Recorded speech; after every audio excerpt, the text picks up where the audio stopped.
Welcome to law बडी जहां आपके legal concepts बनाए जाते हैं इजी और सिंपल। आज हम बात करेंगे सेक्शन 307 से 309 के बारे में ऑफ बीएनएसएस 2023 जो बात करते हैं language of courts, evidence that to be taken in presence of accused and the last one is record in summons cases and inquiries. तो चलिए शुरू करते हैं।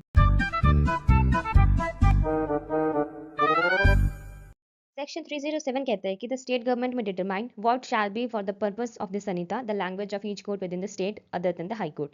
ये कहता है कि स्टेट गवर्नमेंट को पावर दी गई है डिसाइड करने की कि उसके स्टेट के कोर्ट्स यानी कि हाई कोर्ट्स को छोड़कर किस लैंग्वेज में काम करेंगे। मतलब अगर एक स्टेट चाहे तो वो हिंदी या फिर तमिल, मराठी या फिर कोई भी रीजनल लैंग्वेज को कोर्ट्स की वर्किंग लैंग्वेज बना सकती है, लेकिन हाई कोर्ट की लैंग्वेज पर स्टेट गवर्नमेंट का कंट्रोल नहीं है। ठीक है। सेक्शन 308 कहता है कि इस सेक्शन का मेन प्रिंसिपल है कि सारे एविडेंस एक्यूज्ड की प्रेजेंस में रिकॉर्ड होनी चाहिए। अगर एक्यूज्ड की पर्सनल अटेंडेंस कोर्ट से एग्जेम्प्ट हो जाती है तो उसके एडवोकेट की प्रेजेंट सफिशिएंट है, चाहे फिजिकली कोर्ट में हो या ऑडियो वीडियो इलेक्ट्रॉनिक मीन से, जिसका सिस्टम स्टेट गवर्नमेंट नोटिफाई करेगी। अब इसमें हमारे पास है एक स्पेशल प्रोटेक्शन।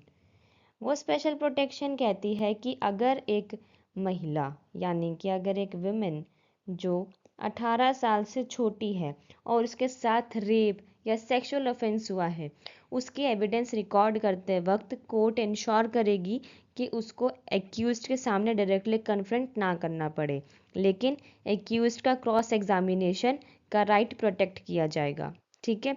अब इसमें जो एक्सप्लेनेशन है वो कहती है कि यहाँ पे एक्यूज्ड का मतलब है उन लोगों से भी जिनके अगेंस्ट चैप्टर 9 की प्रोसीडिंग स्टार्ट हो चुकी हैं। ठीक है। सेक्शन 309 का सबसेक्शन 1 कहता है कि समन्स केसेस और कुछ स्पेसिफिक इंक्वायरीज में, जैसे कि सेक्शन 164 टू 167 और सेक्शन 491 की प्रोसीडिंग्स, जब मैजिस्ट्रेट विटनेस का एग्जामिनेशन करेगा तो वो एक मेमोरेंडम बनाएगा जिसमें एविडेंस का सार समरी लिखी होगी और वो कोर्ट की लैंग्वेज में होगा। ठीक है।